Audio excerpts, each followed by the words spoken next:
Assalamualaikum warahmatullahi wabarakatuh. Nama saya Balkis binti Muhammad Badri. Nombor matrik 054724. Hari ini saya akan terangkan tentang sifat jujur. As-siddiqu sabilun najah wal wusuli ila Allah Ta'ala min an yatahaqqaqi bi sifatin salasu as-siddiqu wal ikhlasu was sabru. Jalan menuju kepada Allah mestilah mempunyai tiga sifat ni. Yang pertama, sidik, ikhlas dan sabar.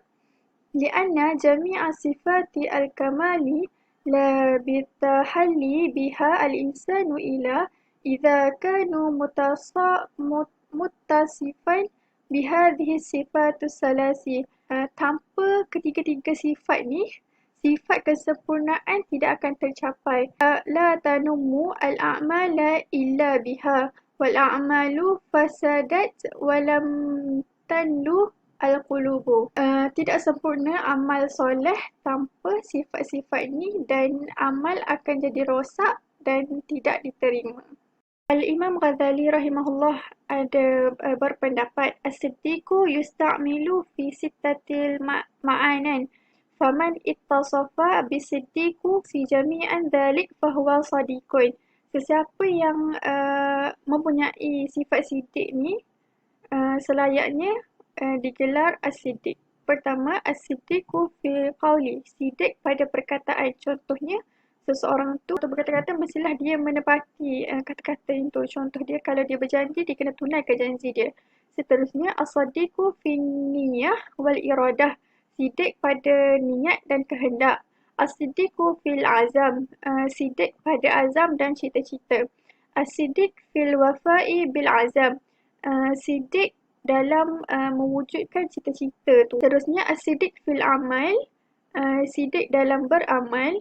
Dan yang terakhir, as-siddiqu tahqiqi maqamat ad-dinu kulluha. Maksudnya siddiq dalam mewujudkan makam-makam agama. Daripada Zakaria Al-Ansari rahimahullah, dia berkata, as-siddiqu mahalat as-salasah. Siddiq ni ada tiga tempat. Yang pertama, al-lisanu, al-ikhbaru 'ani syai'i 'ala ma huwa 'alaihi. Lisan iaitu mengatakan, maksudnya dia tidak mereka-reka apa yang dia cakap. Yang kedua, al-qalbu, iaitu al-qalbu al-azmu wal-akidu. Yang kedua ni daripada hati, iaitu tekad yang kuat. Yang ketiga, al-af'al, iqa'uha ala wajhi an-nasyati wal-hubbi. Maksudnya, bila seseorang tu buat sesuatu, mestilah dia buat sesuatu tu dengan penuh semangat dan rasa cinta. Seterusnya, daripada ulama Ibni Abi Syarif rahimahullah, as-siddiqu al-ista'malahu as-sufiyah bima'ni istiwa'i as-sirri wal malaniyati wal zahiri wal batini. Siddiq yang digunakan oleh kalangan sufi adalah bermakna kesamaan antara perkara yang tersembunyi dan yang nampak atau perkara yang zahir dan batin. As-sifatu yanba'isu minha al-azmu wa tasmimu wal himmatu litahqiqi madariji al-kamalat. Siddiq pada pandangan kalangan sufi adalah sifat yang membangkitkan ketetapan hati, kebulatan tekad dan kemahuan keras untuk menaiki tanda-tanda kesempurnaan.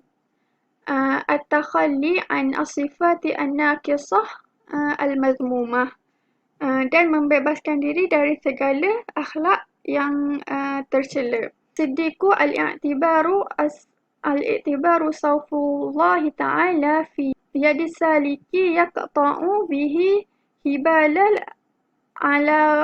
alaiki wal awaiki allati ta'taridu tariqah fi sayrihi ila Allah Ta'ala.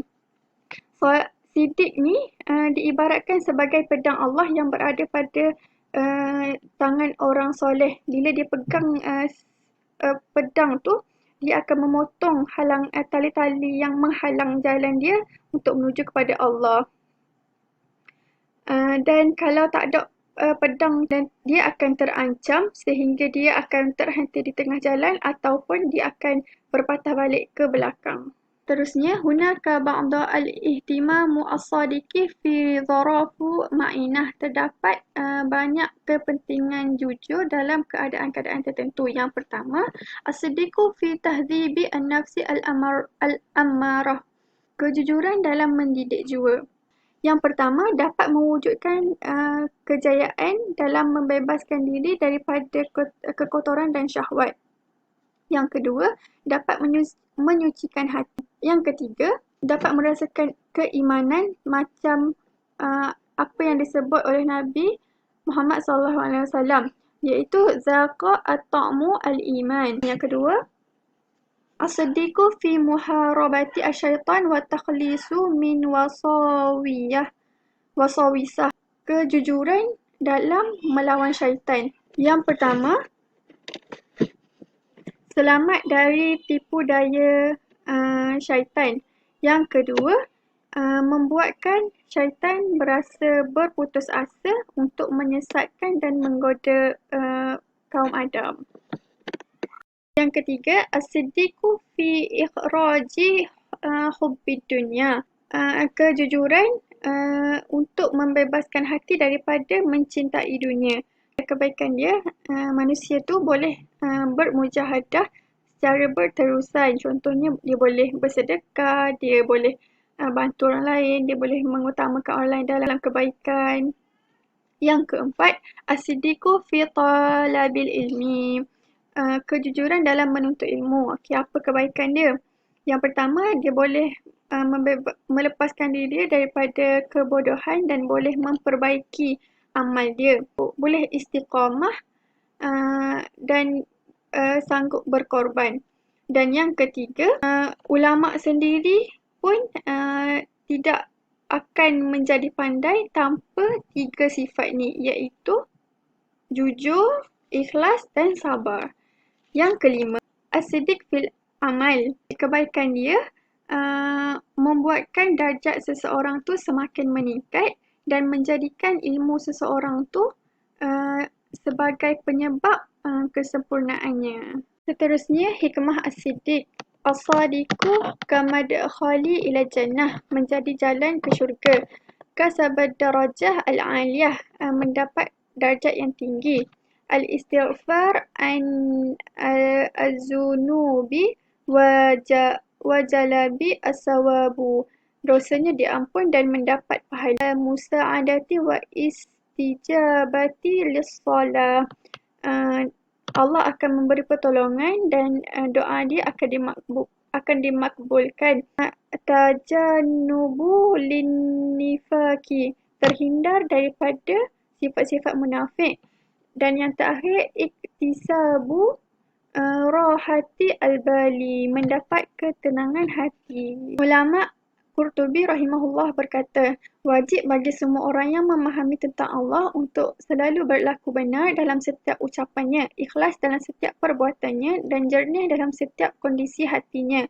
Barang siapa telah berlaku demikian, maka dia telah layak untuk bergabung dengan orang-orang yang baik dan memperoleh redha dari Allah yang Maha Pengampun.